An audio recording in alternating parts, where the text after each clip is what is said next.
COVID-19, China notified the World Health Organization of several cases of human respiratory illness, a disease later named COVID-19. The virus causing this disease is known as severe acute respiratory syndrome coronavirus 2. The disease spreads through small droplets that are expelled from the nose or mouth when a person with COVID-19 coughs or exhales. Therefore, standing close to someone who is infected can put you at risk. These droplets can land on your hand and be transmitted through something as simple as a handshake, if afterwards you touch your eyes, nose, or mouth, the so-called T-zone. The virus is known to survive on different types of surfaces, so touching these contaminated surfaces and then touching your T-zone brings a high risk of infection. What we know so far: the coronavirus is spherical in shape, and its genetic material is encapsulated by different types of proteins. Some of the key structural ones are spike S protein, the most prominent feature of coronaviruses from where they get their name, then M, or membrane protein, and the so-called envelope protein.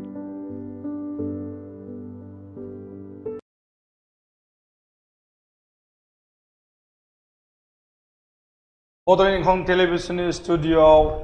दा समाव आसाम रायजोनि बिसायख'थिनि भट सानख'नायनि सायाव सावरायथुन हाबाफारि बानजायनाय सिगांदों। आसामजों लोगोसेनो सोनाब बंग, पुडुचेरी, केराला आरो तामिलनाडु बैफोर रायजोनि भट सानख'नायनि आपडेटखौ होबाय थानो नाजादों। दिनैनि बे सावरायथुन हाबाफारियाव जों सावरायनि जे बड'लेण्ड इंखं टेलिभिजननि एग्जिट पलनि सायाव दा समाव आपडेटआ मा रोखोम फैदों आरो प्रेडिक्सन एग्जिट पलनि प्रेडिक्सन लेखा आपडेटआ थांदों थायाखै एबा जेननाय देरहानाया सोरनि भाग्यआव फैबाय थादों जों सावरायगोन। जोङो दिनैनि बे सावरायथुन हाबाफारियाव हांख्रायना लाबोदों सावरायनायनि थाखाय बाहागो लानो दुलाराय बर' समाजनि आफादगिरि राजेन्द्रनाथ बर'। बेनिफ्राय दङ एडभकेट फजलुल हक। बेनिफ्राय दङ दुलाराय बर' फरायसा आफादनि मोनसे समनि आफादगिरि सन्तन बसुमतारी। आरो दङ सासे बड'लेण्ड इंखं टेलिभिजननि लोब्बायारि प्रानेश्वर ब्रह्म। दा समाव जोङो सावरायगोन जे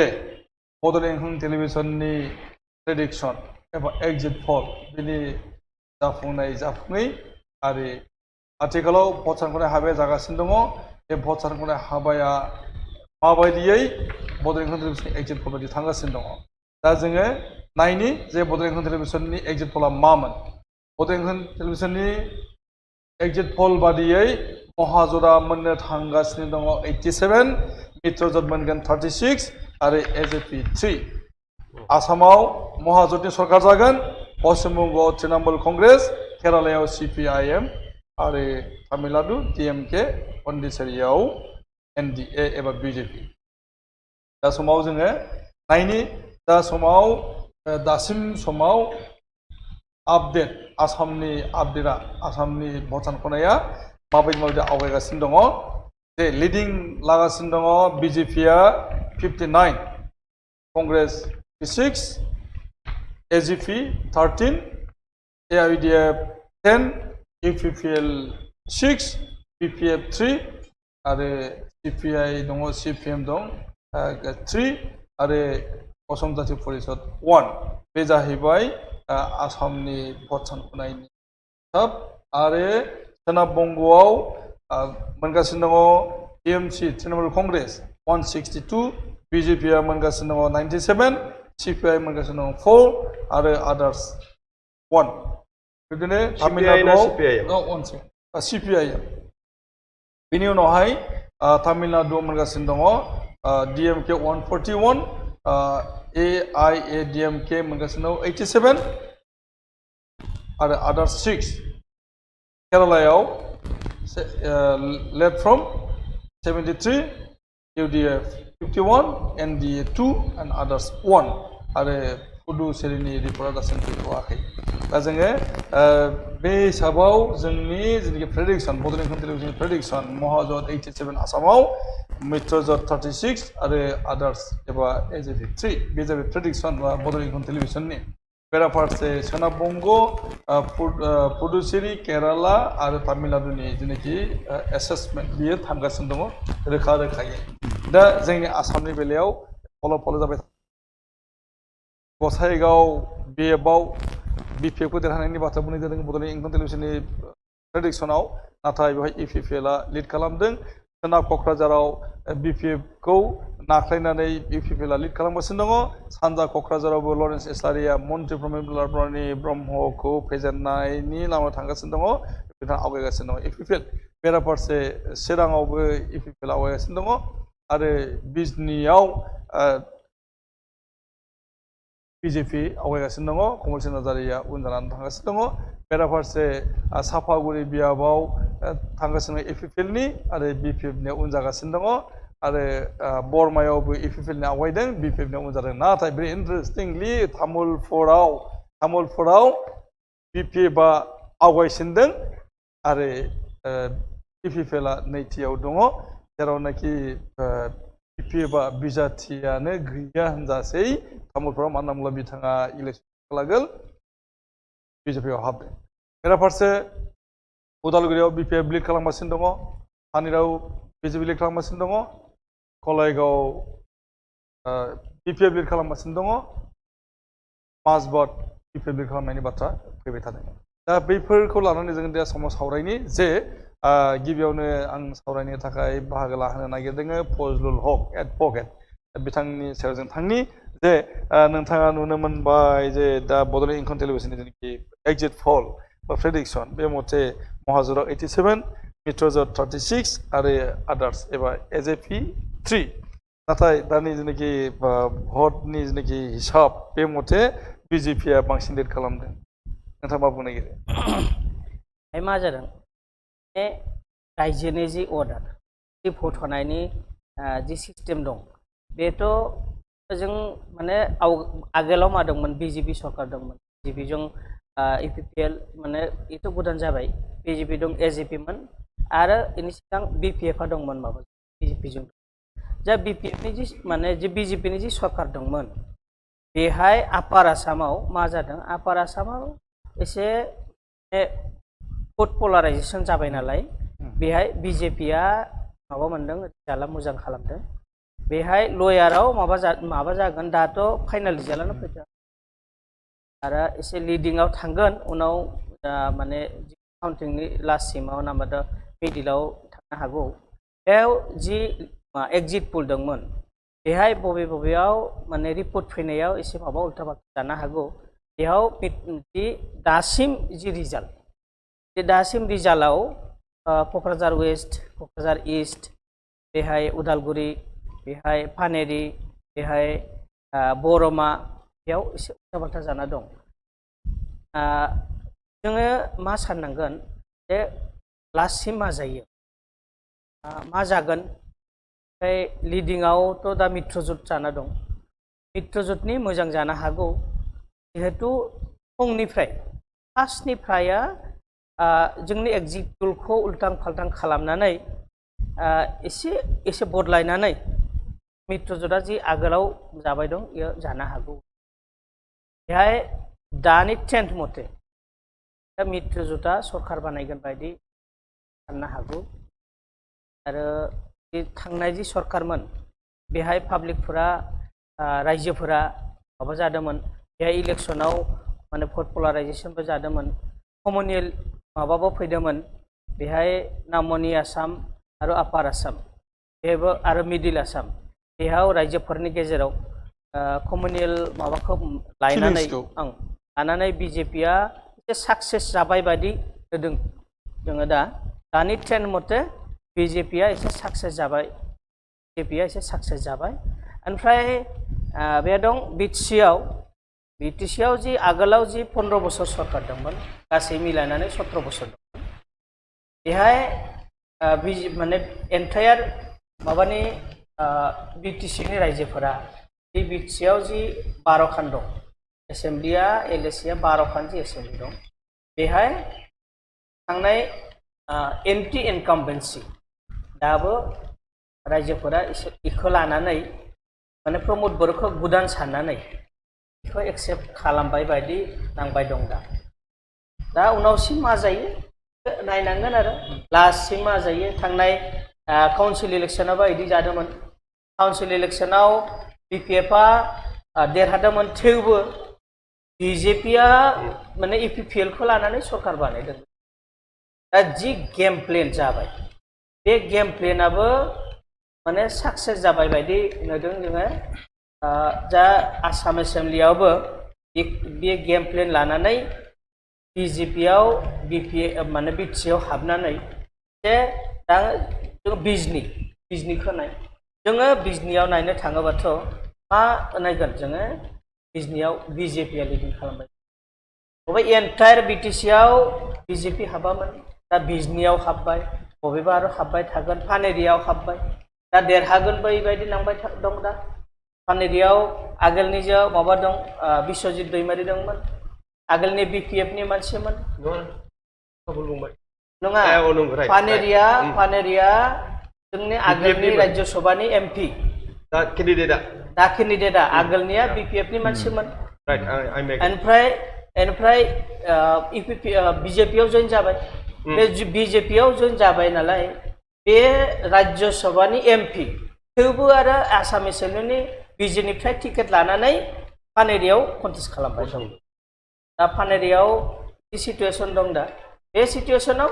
ये लिडिंआव दं बिश्वजित दैमारिया लिडिंआव दं दा आरो बिटिसिआव जि समस्तिफोरा दं एलएसिफोरा दं बेयाव रायजोफोरनि जि माने बिसायख'थि रायजोफोरनि जि अर्डार रायजोफोरनि जि कामान्ड जनादेश मा जायो उनावसिम नायनांगोन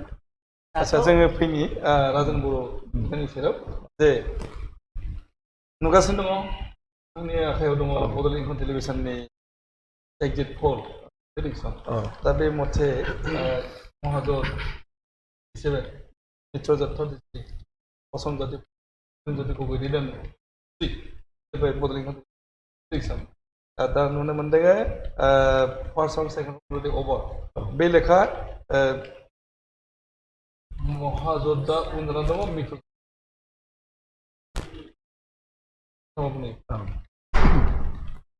आंनि जानाखि स्टाडिनि गेजेरजों आं प्रथमावनो गिबियावनो आङो बिटिसिनि सिङाव थानाय एसेम्ब्लि सिटनि सोमोन्दै बुंदों एज फर एग्जाम्पल गसाइगाव समस्तियाव हमदों गसाइगाव समस्तियाव आङो माबानि इलेक्सन केम्पिं खालामाखै नाथाय आंनि सानैसो बर' समाजनि लोगोफोरखौ लानानै आं खेबनै गिदिंदों बे गसाइगाव समस्तियाव बेनिफ्राय आं बेहाय नुनो मोनदों बिपिएफनि ढौआनो दं आरो बेनिफ्राय बे ढौनि सायाव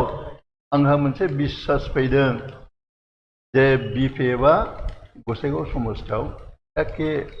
100% देरहाखागोन बिनिफ्राय आंनि बेरायनानै नुनाय बास्तब अभिगथायाव आंनि अभिगथाखौ होनदों ओमफ्राय द्वितीयआव आङो पश्चिम समस्तियावबो खेबथामसो बेरायदों गावनि माबाफोरखौ आं इलेक्सन केम्पिं खालामाखै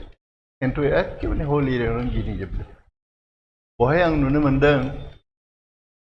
ओरै सा ओनसोलफ्राव बबेबा एरियाफ्राव इउपिपिएलनि खुब प्रभाब दं नाथाय खोला एरियायाव माइनरिटि एरियाफ्राव बे माबानि बिपिएफनि माबाफ्रा प्रभाबा अत्यन्त बारा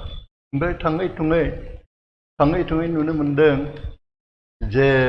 बे पश्चिम समस्तियाव माखासे मानसिफ्रा 100% होनना बुंदों तारमाने नैबेहाय नायदों जे प्रेडिक्सन बड'लेण्ड टेलिभिजननि प्रेडिक्सन मथे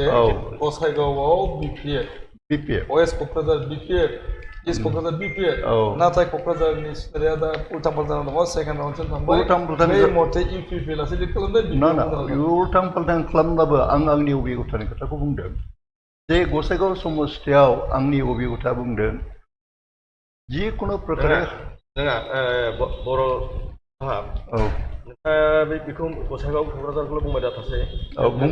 बुंलांनो नागिरदों मोननाय गुमुर मोननायखौ आं बेखौ बुंलांनो नागिरदों दे नोंथांनि गुमुरखौ बुंग्रोदो आं बुंलांनो नागिरदों बेनिफ्राय वेस्टआव खिन्थु माबाया इउपिपिएलनि प्रभाबा उत्तर ओनसोलाव अत्यन्त बाराथार दे बेखौ नांला नोंथां बिनिफ्रायनो आं नोंथांनो फैगोन बिनिफ्रायनो नैबे माबायाव सार्भे रिपर्ट मथे नोंथांनि रिपर्ट मथे बेवहाय बिपिएफ होदों बेवहाय खिन्थु इउपिपिएल देरहानोबा पश्चिम समस्तियाव क'क्राझार वेस्टआव लिड खालामगासिनो दङ बेनिफ्राय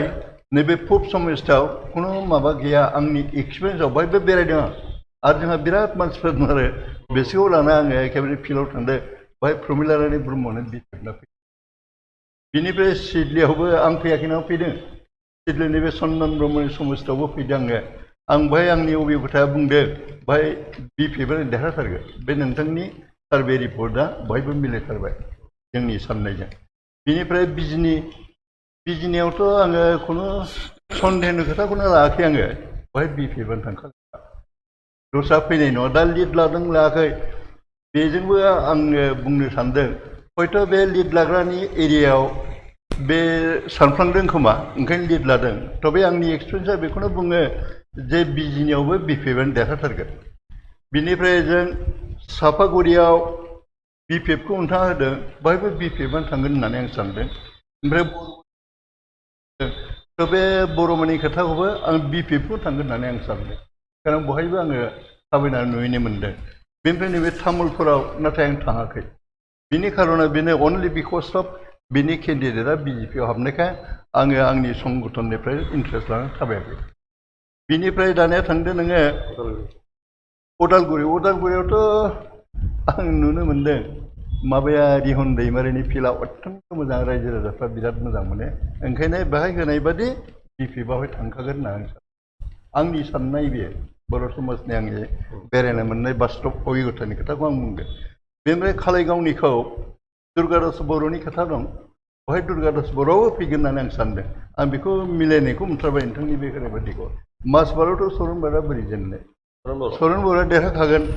ओंखायनो आं सानदों नैबे नोंथांनि सार्भे रिपर्टआ अत्यन्त एखेबारे एक्सेप्टेबल जादों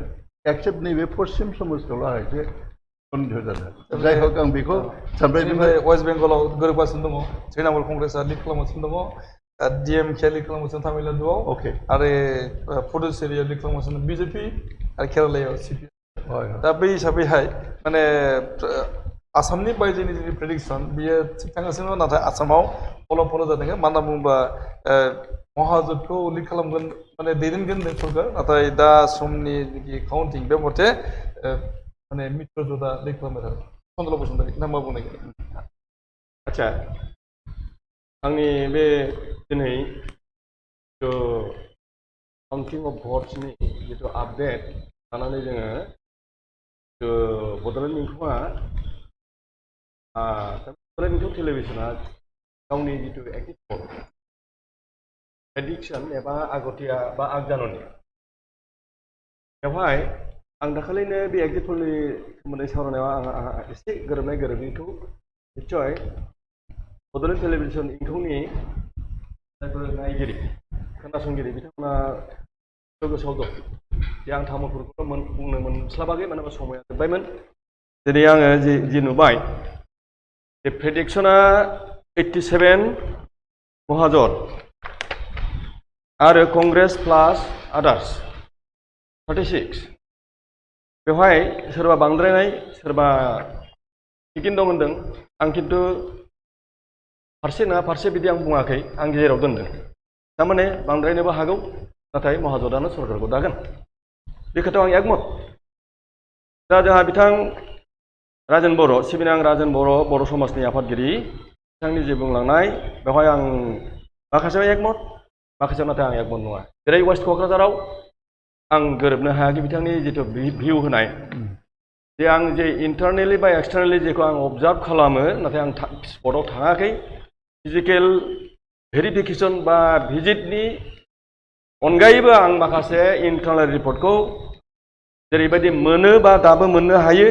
बे मथे वेस्ट क'क्राझाराव रबिराम नार्जारिया देरहागोना खथाम आंनिया गोरोन्थि जायो ना बिथां राजेन बर'नि माबाया गोरोन्थि जायो बेजों मोनसे खोथा नङा नंगौ जोंहा जाहैबाय गाव गावबागावनि माबा होनायाव आं नुदों एनालिसिस जे तामुलपुराव दाखालि आं जुदिअ एक्जिट पलनि सोमोन्दै आं सावरायनायाव जुदिअ आं बुंनो मोनाखै नाथाय आंनि जिथु इन्डिभिजुवेल जिथु लिंक तामुलपुरनि फिल्डआव बेरायग्रा हय इउपिपिएलनियानो जा एबा नांगोल एबा बिपिएफनियानो जा बिपिएफनि माबायाव आगुनि आं जेब्ला एबसुनि आफादगिरिमोन बे समाव आंनिख्रुइ आनजाय बैसोआव आनजाय माने जुनियर हामफ्ला सिमफ्ला बेरायफाबाय थाग्राफोरनिफ्राय आं जिथु रिपर्ट मोननाय जेरैखि जाया बे बिजेपियाव थांब्लाबो जोङो बिजेपिनि बे माबायाव थफ्लाबनानै हटेलाव थ्रोब सोना दोननाय जाब्लाबो जोंनि हानजा होननानै बैसा नांगोलनि अर्थात बिपिएफनि पार्टि वार्कारफ्रा जेरै देहाय मोदोमै नांदों जे बेखौनो जों देरहाहोगोन नांगोलानो मोनसे संख्या जाहाथे बारायो बेबायदि जेब्ला जिथु लिड लादों तामुलपुरा बे खुनु आसरित जानो गोनां खोथा गैया मानोना बेवहाय थगायजानानैबाबो बिपिएफनि पार्टिनि वार्कारफ्रा नार्भास जायाखै आरो मोजां बिबेकबान प्रमद बर'नि गयबारि समष्टियानो जाबाय मेइन प्रेस्टिजियास मोनसे कनस्टिटिउसन सापागुरियाबो प्रमद बर'नि बिटिसि इलेक्सनाव दखल जाखानाय मोनसे समष्टि बेयो प्रेस्टिजियास बे प्रेस्टिजियास समष्टि माखायाव दिनै नांगोल एबा बिपिएफनि पार्टि वार्कारफ्रा एक्सटेन्सिभलि अर इन्टेन्सिभलि नांदों जायनि थाखाय दिनै बहाबा आवगायदों बहाबा फावसायदों बे जाबाय थाखागोन नाथाय जोबनायथिं जों नुगोन नोंथांनि जिथु प्रेडिक्सन बे प्रेडिक्सना जानोबो हागौ जायाबो हागौ बे गिदिर खोथा नङा नाथाय आप एन्ड डाउन जाखायो गाव गावबागाव बेल्ट दं बे बेल्टनि बेलट बक्स माखासेखौ काउन्टिंआव इउपिपिएलआ आवगायदों बहाबा नांगोलाबो अर्थात बिपिएफआ आवगायदों बे जाबाय थाखागोन नाथाय थाङै थुङै नोंथांनि बड'लेण्ड इंखंनि जिथु प्रेडिक्सन एक्जिट पलाव आउटसाइड आसाम गोरोबदों आंबो दाखालि बेखौ एक्जिट पलाव बुंदों जे तामिलनाडुनि पलिटिक्सआ जुदा वेस्ट बेंगलनिया जुदा आसामनिया जुदा होमब्ला बेवहाय जनादेश अर्थात माने भटार्सफोरनि जिथु भार्टिक बे भार्टिकआ नोंथांनि प्रेडिक्सनजों गोरोबनाय गोरोबिया बांसिनानो गोरोबगोन आंनि साननायाव आरो मोनफा मोननैया ओरै जानो जों नोंथांनि सायाव फैगोन दा जोङो फैनि प्रानेश्वर ब्रह्म दङ बड'लेण्ड इंखं टेलिभिजननि एक्जिट पल नोंथाङा नुबाय आरो दानि जोंनि आवगायबाय थानाय जे आसामनि बायजोनिया थिग दङ दा नाथाय दासिमनि काउन्टिं बेवहाय गोरोबनाय जायाखै बड'लेण्ड इंखं टेलिभिजननि एक्जिट पल नोंथां बबेसे मोनसे गोरोबनायाव थांबाय थाबाय जे इउपिपिएलखौ देरहानायनि बाथ्रा बुंदोंमोन बरमायाव बियो कारेक्ट लाइनाव थांगासिनो दङ आरो भेरि इन्टारेस्टिंलि तामुलपुराव जेरावनाखि बिपिएफनि केन्डिडेटआनो गैलिया खिन्थु बिपिएफआसो लिड खालामबाय थादों नोंथाङा मा बुंनो नागिरो बेवहाय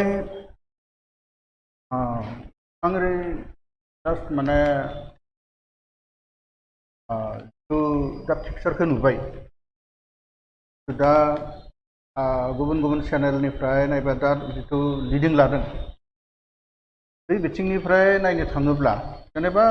बड'लेण्ड इंखंनिफ्राय मोनसे एक्जिट पल दिहुनदोंमोन साननै सिगां दा बेजों आनिफ्राय दा जिथु लिडिं लानाय बेखौ नायनानै प्रेडिक्सना मा जाहैनो हागौ बेखौ नायनो थाङोब्ला जे ओरैहाय बुंजायो जे आङो माने कनस्टिटिउसन वाइसआव आं फारसेनिफ्राय फारि फारि बुंनो थाङाखै एज ए हलनो सर्टलि बुंनो सानदों जे एक्जिट पला हयथ' गासिबो गोरोबजोबा कमिसन जायो एसे एनै पेरेलेल नंद्रायाब्लाबो अलप एसे इफाल इफाला जायो बे बड'लेण्ड इंखंनिफ्राय जिथु एक्जिट पल दिहुनदोंमोन बे एक्जिट पला एकुरेट जाजोबाबो जानोबो हागौ थ' सर्टलि खोब समनि गेजेराव खम समनि गेजेराव दिहुननाय बोथोर जादों आरो बे हिसाबै जिथु माने बेहाय थानानैसो खबरफोरखौ गोजानाव सोंहरलायनानै बा आच्छा मोनसे खोथा जाहैबाय बे एक्जिट पलनि सायावनो बड'लेण्ड इंखं टेलिभिजन दासिमबो खिन्थु स्टेन्डआव दं 87 मोनगोन महाजोत मित्रजोत मोनगोन 36 आरो एजेपि मोनगोन 3 एजेपिया दा मोनगासिनो दङ 1 बिपिएफआ मोनबाय थादों 3 बेयो आवगायनानै थांगोन 9 आरो कंग्रेसा मोनगोन 56 बे लाइनाव थांगासिनो दङ खारन जों बुंनो हायो जे दा समाव जितु सेकेन्ड राउन्डआव थांदों जेरावनाखि 11 राउन्डहालागै सिम जागोन भट सायख'नाया दा बै हिसाबैहाय जों बुंनो हायो जे बड'लेण्ड कन्टेलिभिजननि एग्जिट पला खाथिगोन खाथिया अबयसे दा समनि जिनिखि काउन्टिं बे मथे माने एग्जिट पलाव जेनगासिनो दङ बड'लेण्ड कन्टेलिभिजना दा नाथाय उननि समाव जों नुनो मोनगोन जों दान्दिसे ब्रेक लानो सिगांदों ब्रेक लानायनि उनाव जोङो फैफिनगोन सावरायजों हाबाफारियाव जे गोदान गोदान आपडेट मोनबाय थागोन बड'लेण्ड कन्टेलिभिजननि बे चेनेलनि गेजेरजों आरो जों दान्दिसे दा ब्रेक लानो सिगांदों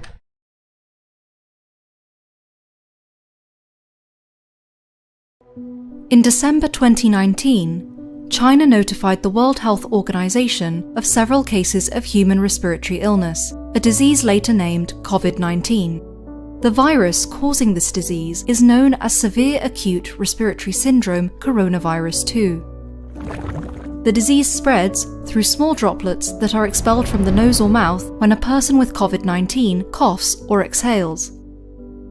Therefore, standing close to someone who is infected can put you at risk.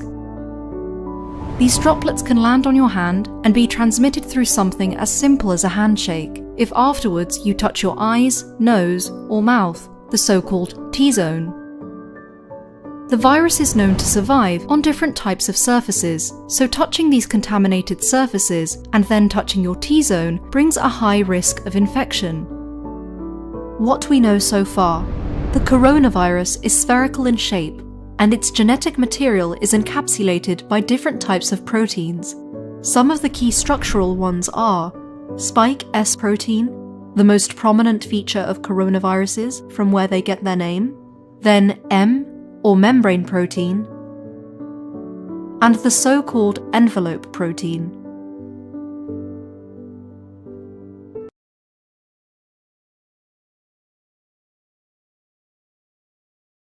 COVID-19 is the short name for the disease known as Novel Coronavirus Disease 2019. Coronaviruses are a large group of similar viruses.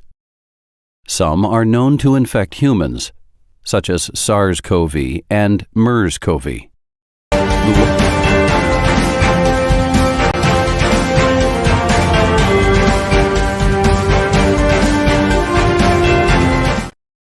खुलुमबाय दिनैनि बे Bodoland इंखं television नायगिरि गासैनिसिमबो आरो सार नोंथांनिसिम गिबि गिबियावनो आंनि गोसो गोरबोनि बैसागोनि गाहाम हामलायनाय बावहरबाय नोंथाङा बेखौ आंखौ बेवहाय लिंनानै लाबोनायनि थाखाय आं माने गोसो गोरबोनिफ्राय जोबोद जोबोद साबायखर होदों नोंथांखौ जोङो माने मोनसे मिउजिशियान ग्रुप आंनि जोङो मोनसे बेन्ड दंखायो रेनबो मिउजिक बेन्ड होननाय बेयावहाय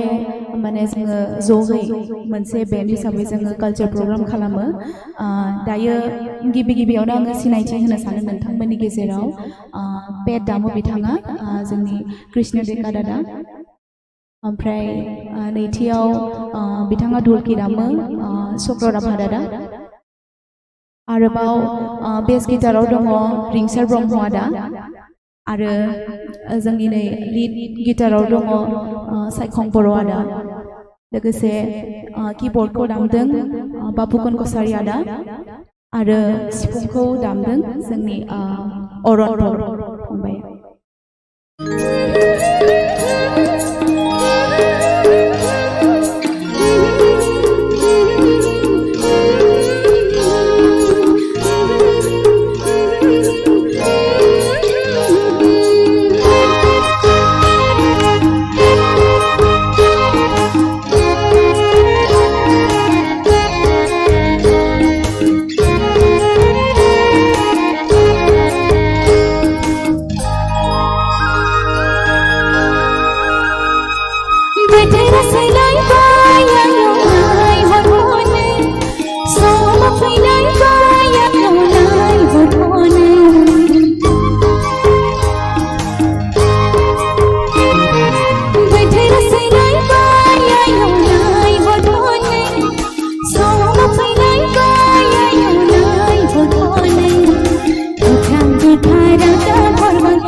Bye.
Usiarai lurkiai lurpat ai kenno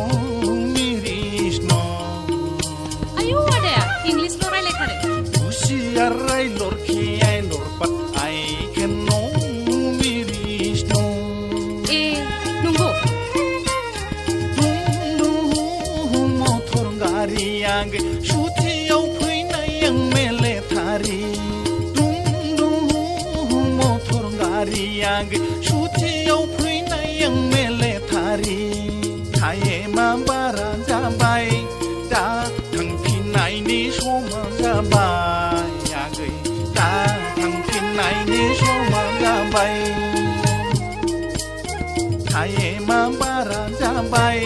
da thangpinai ni soma jabai yagai da thangpinai ni soma jabai.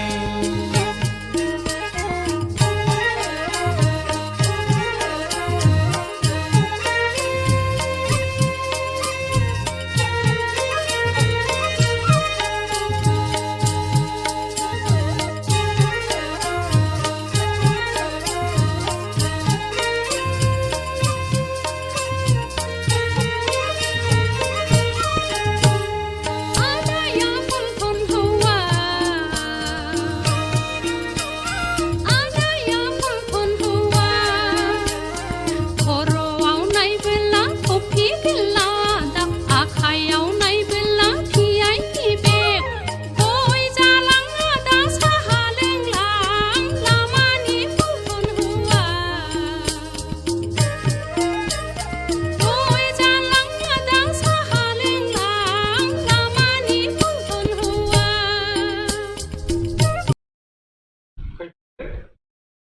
दान्दिसे ब्रेकनि उनाव फैफिनदों हाबाफारि दिनैआव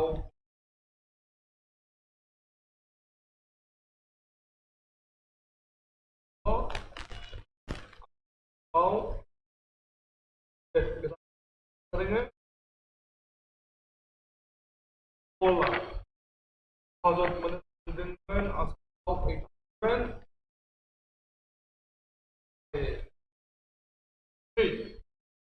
दा समनि आपडेटआ आरोबाव होबोदों दा समाव नुनो मोनदों इंडिया 61 मोनगासिनो दङ कंग्रेसआ 26 AGP 12 AIUDF 11 EPPL 8 plus 4 BPF 2 BPFआ मोन बड'लेण्ड टेलिभिजननि नाथाय only 2 others 4 CPM CPI दङ आरो EPPL निया 8 आवगायगासिनो दङ जेरावनाखि EPPL नैल' होनाय जादोंमोन बड'लेण्ड टेलिभिजन एक्जिट पलाव AIDबा मोन 18 मोननांगौ बेहाय मोन 10 मोनगासिनो दङ AGP खौ बड'लेण्ड टेलिभिजननि पोल मथे मोननै नाथाय मोनगासिनो दङ 12 देरहानायनि बाथ्रा update with on Terabate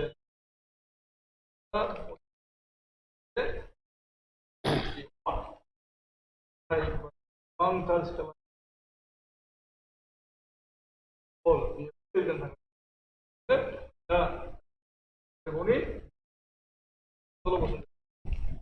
गोबांथार सोलायनाय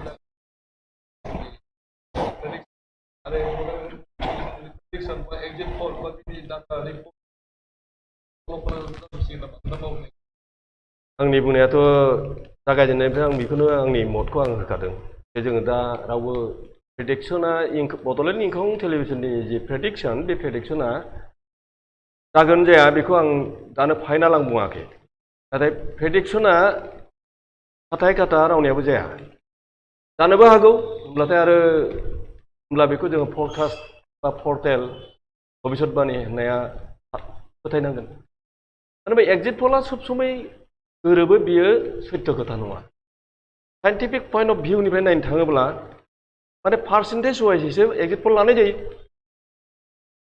टटेल इलेक्टरेट्सफोरनि टटेल भिउखौ लानाय जायाखै गथिखे बे इट इज जास्ट एन एजाम्पसन बे मोनसे धारना जेराव हाबदों बेवहाय नुदों जे ओरैबायदि गथिखे दा जिहेतु राउन्ड वाइसै सोर लिडिं लादों सोर फावसयदों बे खोथाया दिनै दा बेवहाय अनलाइन जाखांफैगासिनो दं गतिके आप एन्ड डाउना जाखागोन जाय जेनेबा महाजोतआ फावसायनानै दं बेबो स्वाभाबिक मानो होनबा बिथांमोननि जिथु जनादेस होनायाव बिथांमोननि बे जिथु एसेम्बलि सेगमेन्ट वाइसै जुदि जों एनालाइज खालामनांगौब्लाथ' गोलाव समय बुंनांगोन आं सुंद'यै बुंबाय बेखौनो दा जोङो रावबो बड'लेण्ड इंखं टेलिभिसननि जिथु माने एग्जिट पल जिथु प्रेडिक्सन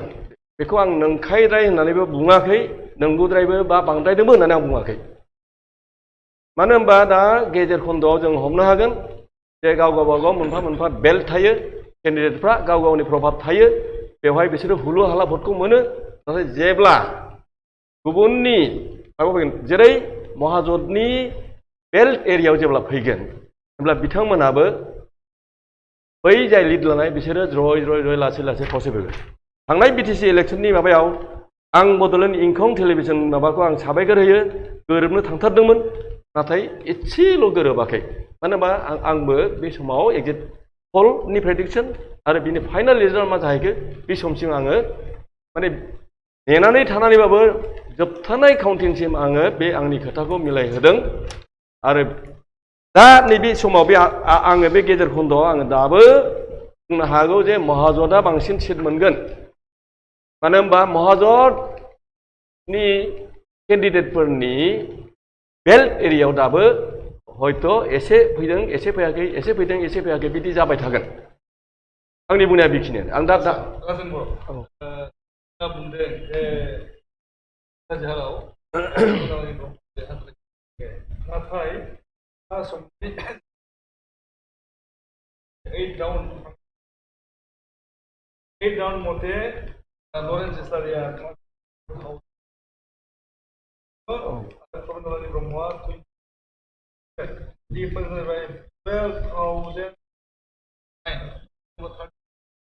डिफारेन्सआ 12,000 नाख्लायनानैहाय अब्ला जोङो गावबागाव मोनसे सार्कोल एरियाफोर थायो बे हयथ' लरेन्स इस्लारिखौ समर्थन एरियाफ्राव थांदों खोमा फर एग्जाम्पल जेरोखोम भाबे हाइवेनि साहानि प्रभाबा बेहा दङ ओमफ्राय क'क्राझारनि माखासे एरियायाव बेहा प्रभाबफोर दङ दा बे प्रभाब थानाय जायगाफ्राव हयथ' सानफ्लांदों खोमा थाङै थुङै प्रमिलारानि ब्रह्मआनो साबसिन आं सानो आं गिदिंना मोनदों आरो ओंखायनो बिथांखौ देरहागोन होननानै आङो दाबो सानो मानो होनना बुङोब्ला बिटिसि इलेक्सनावबो माबायाबो बनगाव समस्तियावबो देरहादों बावखुंग्रि समस्तियावबो बिपि देरहादों बासुगाव बे माबायावबो बेनो देरहादों ओमफ्राय देबरगाव समस्तियावबो बेनो बेनिफ्राय थाङै थुङै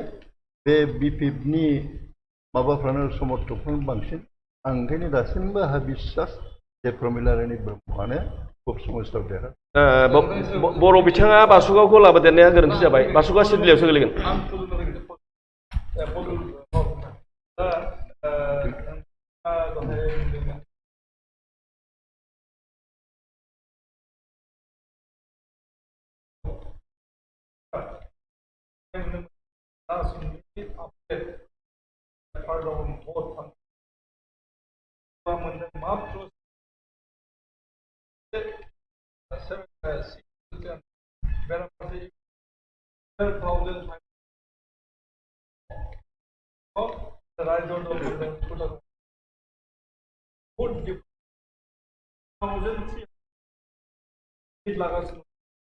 उरखावगोरा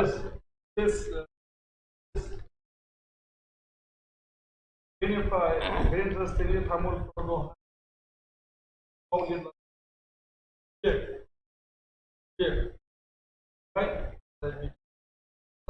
नोंथाङा गोरोन्थि बुंबाय बिपिएफनि केन्डिडेटआ दङ दाबो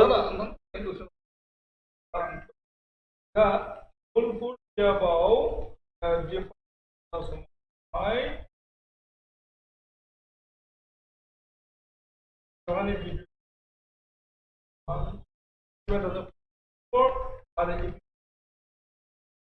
आरो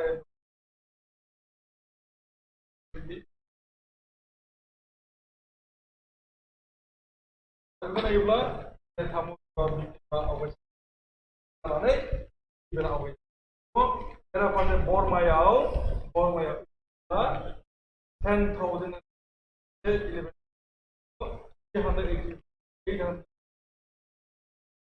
दा बे हिसाबैहाय दा मोन 8 देरहागासिनो दङ बेराफारसे चन्दन ब्रह्म प्रभाबशालि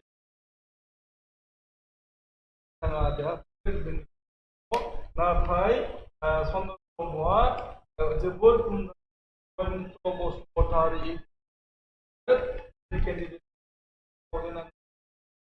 आरो चन्दना पात्र दङ बदलायबाय अब्ला चन्दन ब्रह्मआबो बसुमतारीया दासनि जोङो थाङोबाथ' बेहाय क'क्राझार इस्टनिफ्राय जों रायज्लायगासिनो क'क्राझार इस्टआव आंनि मथे प्रमिला रानी ब्रह्मआ सिनियर लिडार BPF नि सिनियर लिडार बेथ' इलेक्शननि सिगां जि सिटुएसन जादोंमोन बेहाय सारेन्डार खालामदोंमोन बिथाङा जि माने लेंगुवेज फैदोंमोन बेनि जि माबा फैदोंमोन बेहायसो प्रमिला रानी ब्रह्मआ माबा जादोंमोन नार्भास जादोंमोन नार्भास जानानै माने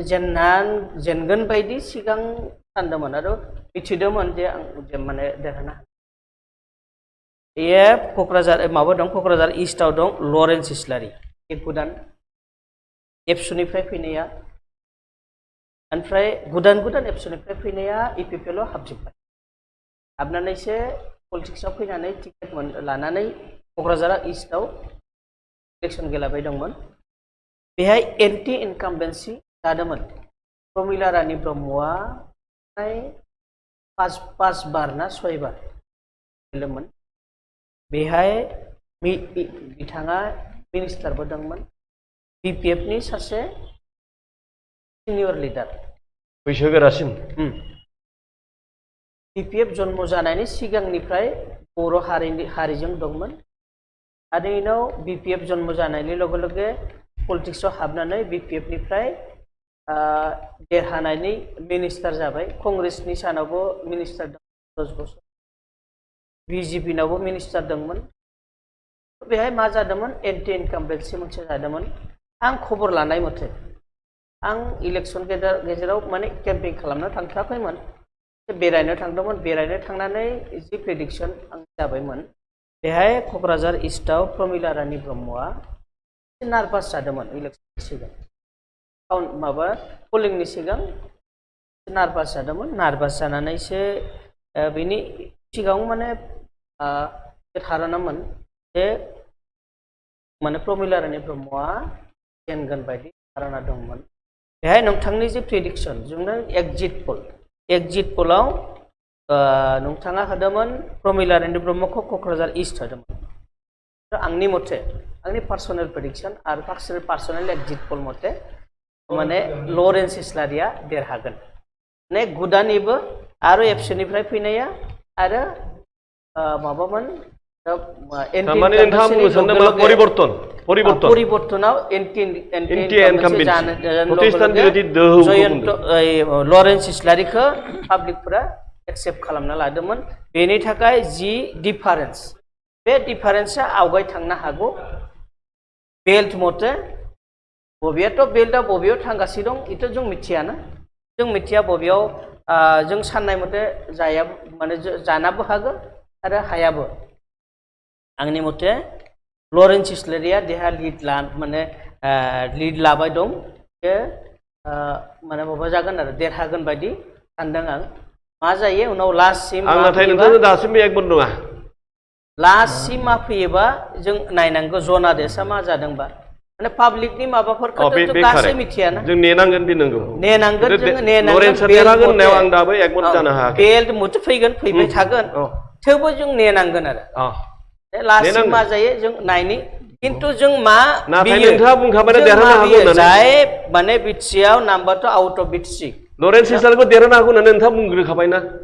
आं एक मन नङा बहाय दाबो आं एक मन जायाखै नङा सोर देरहागोन हागौ होनदों। नङा ना जोंथ' माने माबा हिसाबै जवाखै रायलायगासिनो जों सावरायनायाव political जों सावरायनाया सावरायदों। पलिटिकेल सिचुवेसना मा जादों जों मा बियो जों माबे गुड गभर्नेन्स फैनांगौ बेखौ नेनांगोन। जों पाब्लिक हिसाबै रायजो हिसाबै गुड गभर्नेन्स फैनांगौ जायफोरा सरकाराव फैयो बेफोरा माने थांनाय बोसोर बायदि जानाङा थांनाय बोसोर बायदि जायोबाथ' पाब्लिकफोरनि एसे माबा माबि जाना price hike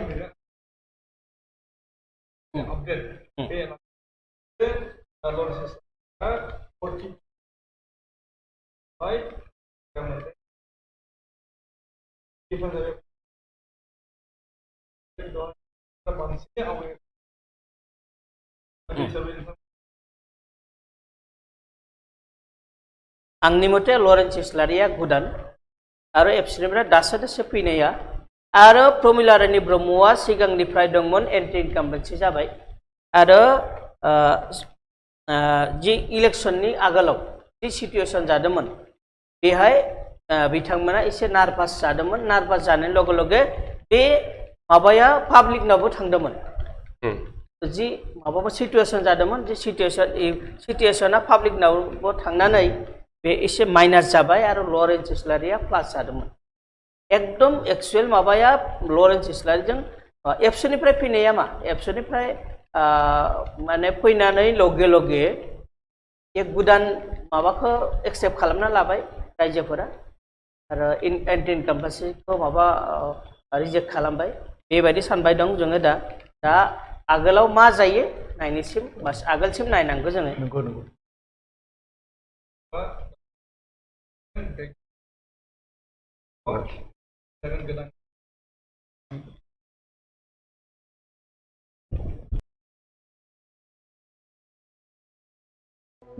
In December 2019, China notified the World Health Organization of several cases of human respiratory illness, a disease later named COVID-19. The virus causing this disease is known as severe acute respiratory syndrome coronavirus 2. The disease spreads through small droplets that are expelled from the nose or mouth when a person with COVID-19 coughs or exhales. Therefore, standing close to someone who is infected can put you at risk. These droplets can land on your hand and be transmitted through something as simple as a handshake if afterwards you touch your eyes, nose, or mouth, the so-called T-zone.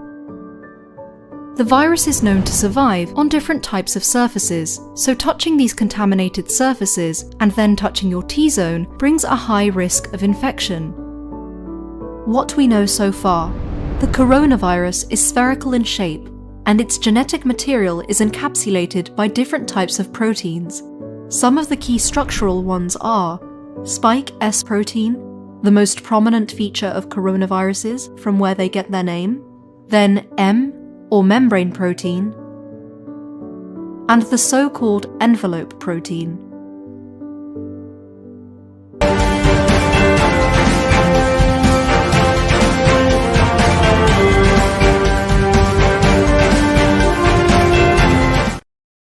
खुलुमबाय दिनैनि बे Bodoland इंखं television नायगिरि गासैनिसिमबो आरो सार नोंथांनिसिम गिबि गिबियावनो आंनि गोसो गोरबोनि बैसागोनि गाहाम हामलायनाय बावहरबाय नोंथाङा बेखौ आंखौ बेवहाय लिंनानै लाबोनायनि थाखाय आं माने गोसो गोरबोनिफ्राय जोबोद जोबोद साबायखर होदों नोंथांखौ जोङो माने मोनसे मिउजिशियान ग्रुप आंनि जोङो मोनसे बेन्ड दंखायो रेनबो मिउजिक बेन्ड होननाय बेवहाय माने जोङो ज'यै मोनसे बेन्ड हिसाबै जोङो कालचार प्रग्राम खालामो दायो गिबि गिबियावनो आङो सिनायथि होनो सानो नोंथांमोननि गेजेराव पेट दामो बिथाङा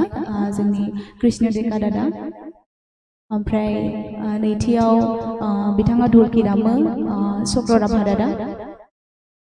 आरोबाव बेस गिटाराव दङ रिंसार ब्रह्म आदा आरो जोंनि नै लिड गिटाराव दङ सायखं बर' आदा लोगोसे कीबोर्डखौ दामदों बाबुकन कसारी आदा आरो सिफुंखौ दामदों जोंनि अरन बर' फंबाय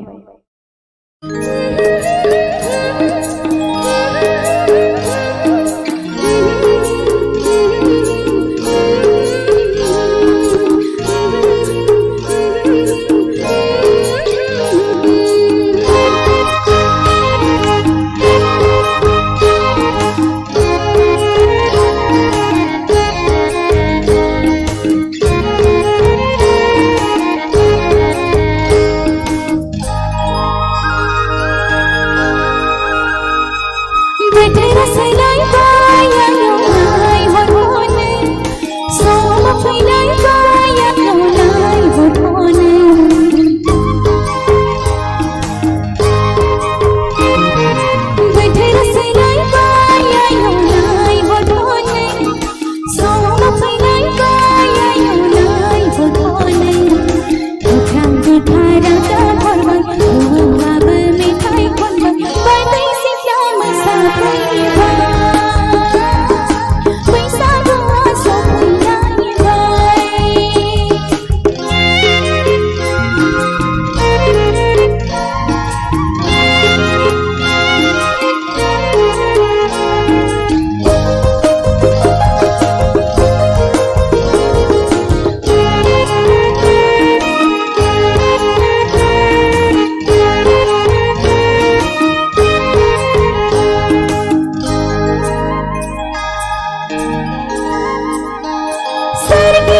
Thank you.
Siarai lur kiai lur pat ai keno mirisno. Siarai lur lurkiai lurpat ai kenong mirisno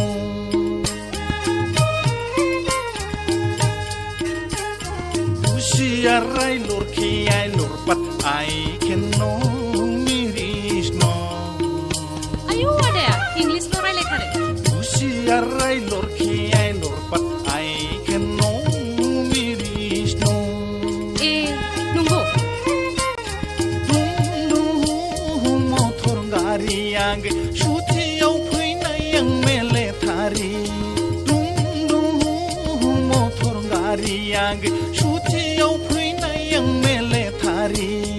khaye ma bara jabai da thangphinai ni soma jabai yagai da thangphinai ni soma jabai khaye ma bara jabai da thangphinai ni soma jabai yagai da thangphinai ni soma jabai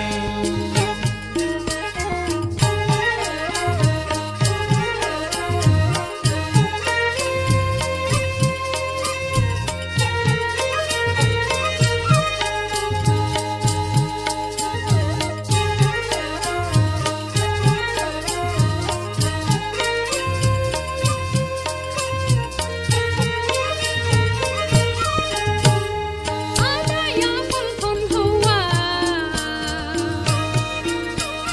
Ada yang pun hawa.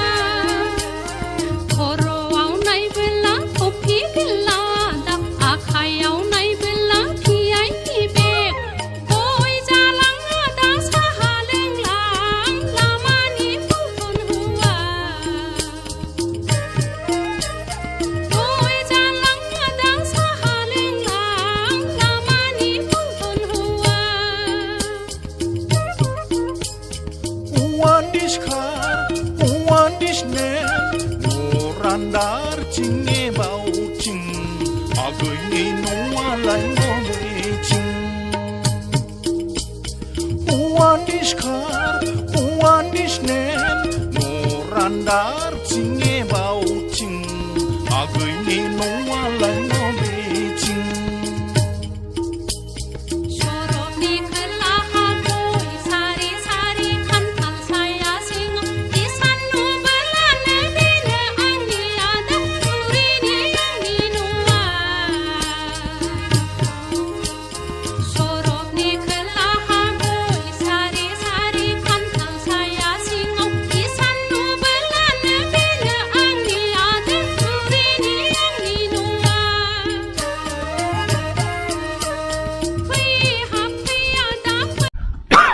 ब्रेकनि उनाव फैफिनदों दा समाव जोङो होनो सिगांदों latest update दा समनि latest आपडेटआ जाहैबाय बिजेपिआ 61 कंग्रेसआ 30 AGP 12 एआइडिएफ 11 इपिपिएल 8 आदार्स 3 पिपिएफ 1 एजेपि 0 दा समनि जोंनि आपडेट बेयाव बिजेपिआ सेकेन्ड आपडेट मथे थांगासिनो दङ आरो कंग्रेसआ नाथाय आवगायदों इट इज महाजोतनि कंग्रेसआ 30 आरो एआइडिएफआ 11 आरो बिपिएफ 1 दा महाजोत हिसाबै फैगासिनो दङ गासै 46 सीट 46 सीटआथ' आवगायगासिनो दङ महाजोत हिसाबै बिजेपिआ 60आवनो दङ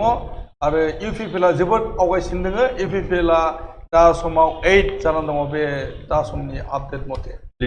लिडिं माने लिडिंआव दा बेखौ नोजोर होयोब्ला इउपिपिएलआ जोबोद आवगायदों आच्छा मा 8थायाव 8थाखौ बुंगोन नामा फार्स्ट समावहाय दङमोन बिपिएफआ फार्स्ट समाव दङमोन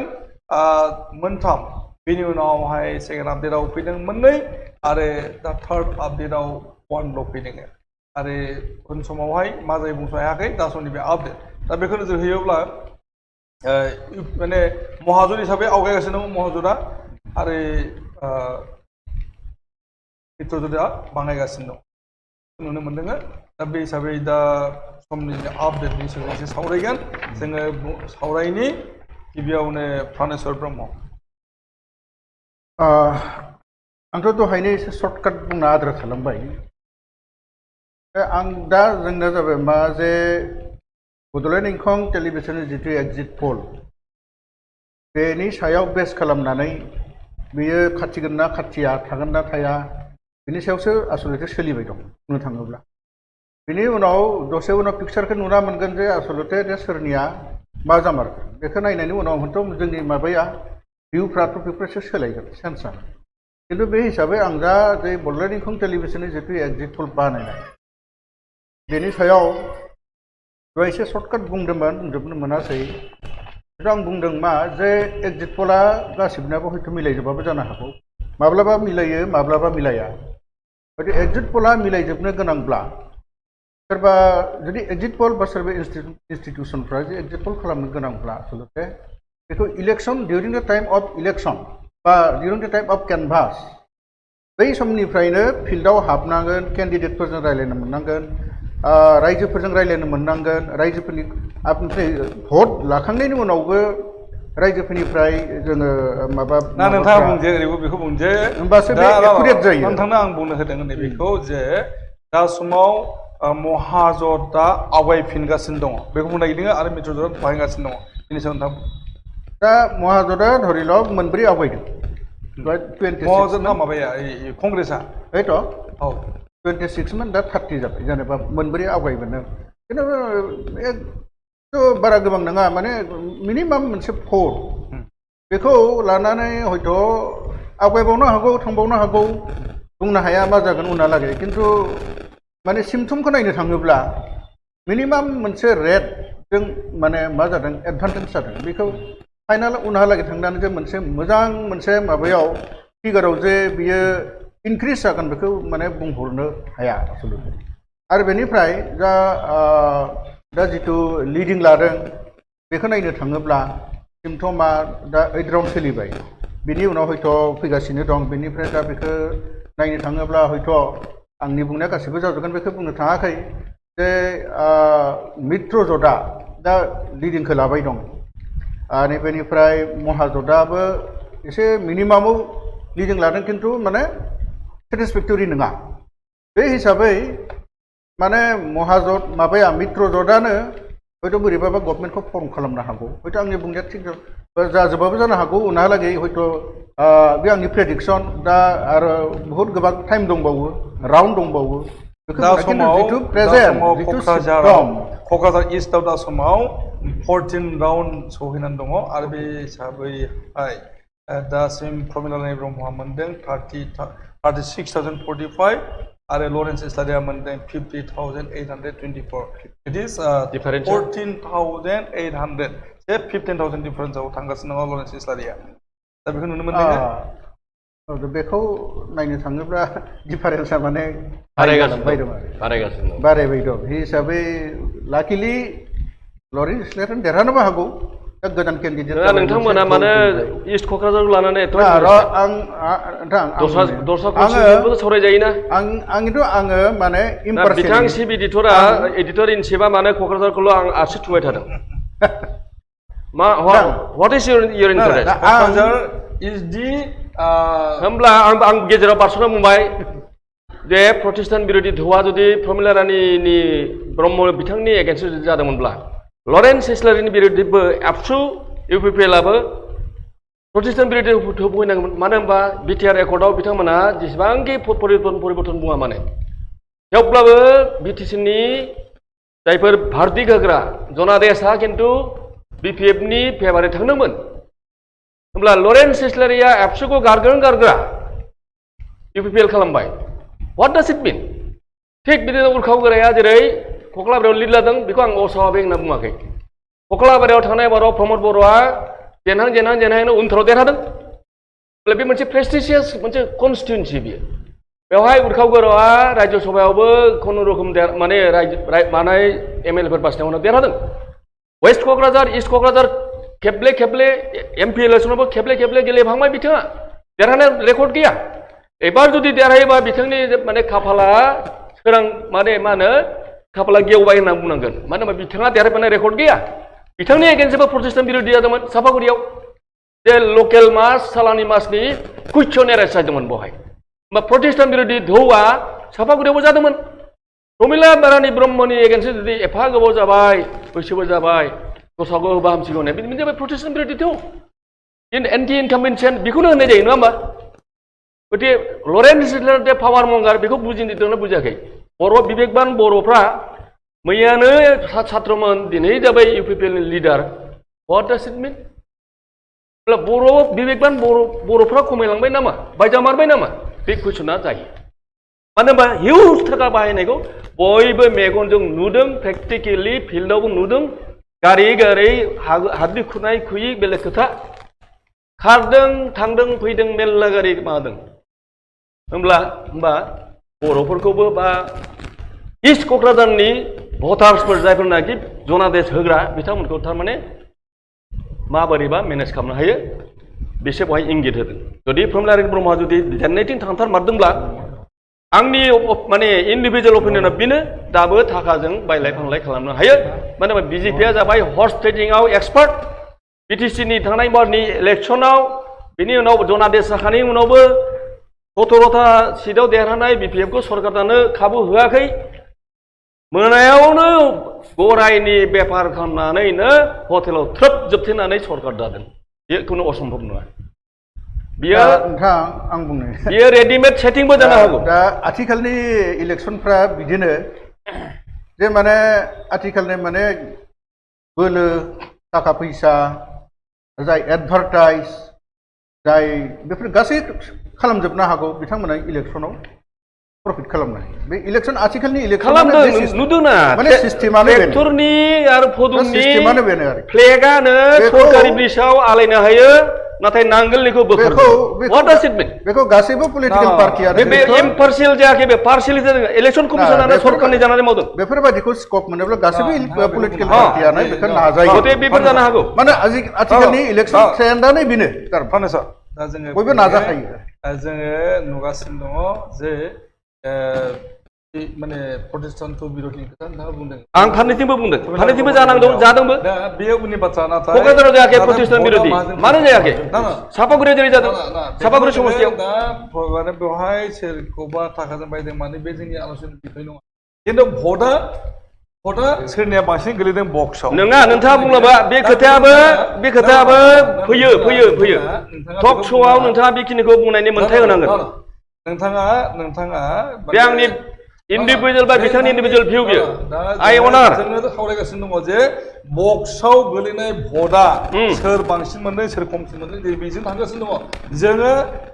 इलेक्सननि आगोलाव सोरखौ बायदों सोरखौ बायदों नङा बिथांमोना जेरै देरहाबोदों देरहाबो जानो हागौ होनना बुंदों आं बे गेजेराव बारस'नानै बुंनाय जादों प्रेडिक्सनखौ बिथांमोनाबो होदों आं होआखै खिन्थु बड'लेण्ड इंखं टेलिभिजननि प्रेडिक्सन बा एक्जिट पल बे प्रेडिक्सना कारेक्ट जानांगौ बेवहाय नोंथांनि प्रेडिक्सना क'क्राझार इस्टआव जानांगौ भारत नोंथांमोना बांसिन क'क्राझार इस्टखौ सिरियास जानानै रायलायदों जों दस्राथिंबो थांनांगोन ना जोङो बे साउन्डआव बबेयाव बिपिएलआ लिड जादों नोंथाङा बुंनांगोन ना नोंथाङा बेहाय कन्ट्रल था होमब्लासो जों सावरायनो सुबिदा मोनगोन ना जों सावरायगासिनो दङ आरो नोंथाङा कन्ट्रलाव था जे बेवहाय इमसननि बाथ्रा फैया आरो जोङो माबोरैहाय माने सावरायनानै गोबां दङ लाइफआव थांगासिनो दङ जों सावरायनाया रायजोफ्रा नुगासिनो दङ बेखायनो जोङो सियर सुस्थिरता मेनटेन खालामनांगोन आচ্ছা दानिया जों फैनि जे दा समनि आपडेट बे जाहैबाय बिपिएफआ अनलि 1 देरहागासिनो दङ आरो आदार्स फैदों बेवहाय एक्चुअलि एसिपिआ 0 बा सिपिआइएमनि बाथ्रा फैदों रङिया आरो सर्बगाव लिड खालामगासिनो दङ बेराफारसे एआइडि बा दहाय मोन 12थामोन दा मोनसे आरो बाङायदों 11थाव दा लिड लागासिनो दङ आरो एजिपिआ माने 12था फैफिनबाय दहाय 11था जादोंमोन दा 12था फैनानै दङ आरो आइएनसि कंग्रेसआ 26 मोन दा 30आव फैदों मोनब्रै बारायसिनदों दा फैसाबै महाजोना एसे दावखोदों बेराफारसे बिपिएफनियाबो खमायदों दा बेनिफ्राय बिजेपिआ सेकेन्ड आपडेट आरो थार्ड आपडेट सेम दङ 6.62 आरो लेटेस्टार आपडेटआ फैबाय थागोन गोबांथार भट जानाय आरो दा समावहाय दङ दा जाबाय समा माने 12:41 दिनै बाजि जाबाय जोङो 1 रिंगानि उनावहाय बिनि महरा सोलायगोन जों बेखौ नुनो हायो आरो राजेन्द्र बर' बिथाङा जाय बर' समाजनि आफादगिरि बिथाङा बुंदों जे गावबा गाव माखासे बेल थायो आरो बेल थानाय फोरखौ हिसाब खालामग्रोनाय जायोब्ला उन समावहाय माने बै जायनाखि जाथावथारै दं बेबो देरहानायनि आसाया थायो बे जाहैबाय बे प्रग्रेसनि बाथ्रा दा जों नुनो मोनदों जे थांनाय बारनि जेनाखि इलेक्सन बेवहायबो जोङो नुदोंमोन जे माने हाग्रामा महिलारिया माने देबरगाव बियाबाव जेनगासिनो दङ जेब्लानाखि 5th राउन्ड फैबाय अब्ला देरहानायनि माबाया जागासिनो दङ आरो बिब्दिनो गसाइगावआवबो बिजादों आरो गोबां जायगायाव टक श'आव आंनो दंमोन नोंथाङा कारेक्ट खोथाखौ बुंदों दा बैफोरो जाहैबाय आंबो बेवहायनो एकमत नोंथांजों जाहैबाय एकमत आङो बिजनिनि सुबाइजार बियाबाव माने माबाया इउपिपिएल देरहाबाय थादोंमोन लास्ट मोमेन्टआव प्रभात बसुमतारी बिपिएफआ देरहायदों माबायाव बिजेपि देरहाबाय थादोंमोन मानास सेरफाङाव नाथाय लास्ट समावहाय बिपिएफ देरहादों बेरा फारसे बिजेपिआ थार्ड पजिशन खोनासंदो यस सालबारिनि खोथा बुंनो सालबारियावबो देरहाबाय थादोंमोन बिन'द मोसाहारि इउपिपिएलनि नाथाय उन समावहाय देरहानाय सोजाखो जोबथारनाय मिनिनायखौ जय मोसाहारि हेक हाकै मारिले जोङो मेनटेन खालामनाय এইটোৱেতো জনা দে जोङो फैनि जे জনা দেটো আমি অপেক্ষা কৰিবই লাগিব गोदान আপডেট लानानै जों फैगोन दान्दिसे उनाव दा दसे जोङो ब्रेक लागोन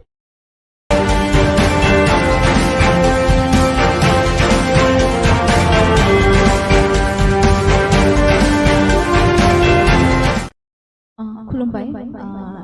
दिनैनि बे बड'लेण्ड इंखं टेलिभिजन नायगिरि गासैनिसिमबो आरो सार नोंथांनिसिम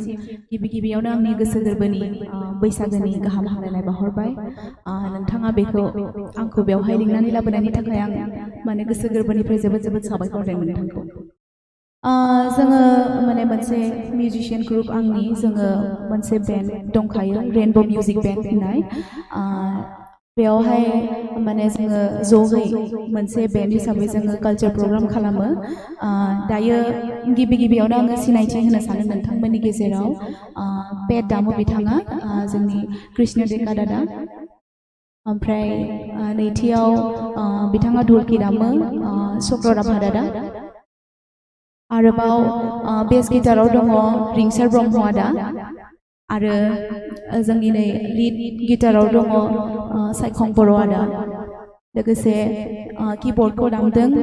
बाबुकन कसारी आदा आरो सिफुंखौ दामदों जोंनि अरन बर' फंबाया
Thank you.